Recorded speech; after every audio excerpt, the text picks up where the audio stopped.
संविधान सर्वात श्रेष्ठ, त्या संविधानाचा आदर करून घटनेचा आणि कायद्याचा आदर करूनच आम्ही हे महायुतीचं सरकार पुढे नेण्याचा प्रयत्न करतोय।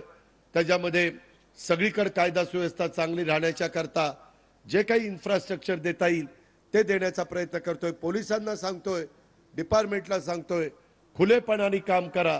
कुठेही राजकीय हस्तक्षेप होत असला तरी त्याला दबावाला बळी पडू नका।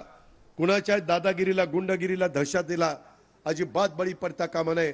आमची मुलगी असेल, आमची बहीण असेल, आमची आई असेल, तिला उथळ माथ्याने कुठेही त्या ठिकाणी शहरामध्ये गावामध्ये फिरता आलं पाहिजे, तिला सुरक्षित वाटलं पाहिजे।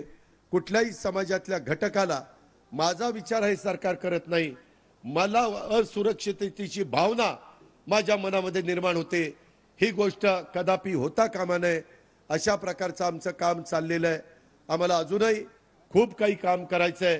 त्याकरता तुमच्या आशीर्वादाची गरज, तुमच्या भरभक्कम पाठिंब्याची गरज ही आम्हाला हवी आहे आणि ती निश्चितपणे माझ्या महिला भावाच्या नात्याने आम्हाला देतील, त्याच्यामध्ये पुरुष मंडळी पण देतील। राजेश पाटलांच्या नेतृत्वाखाली ह्या विधानसभा मतदारसंघामध्ये चांगलं काम चाललेलं आहे, त्याला कुठेही दृष्ट लागून देऊ नका। त्याच्यामध्ये राहिलेली पण कामं पूर्ण करण्याच्या बद्दलचं का शब्द मीच आजच्या कार्यक्रमाच्या निमित्तानं तुम्हाला सगळ्यांना देतो आणि आपल्या सगळ्यांची रजा घेतो। जय हिंद, जय महाराष्ट्र।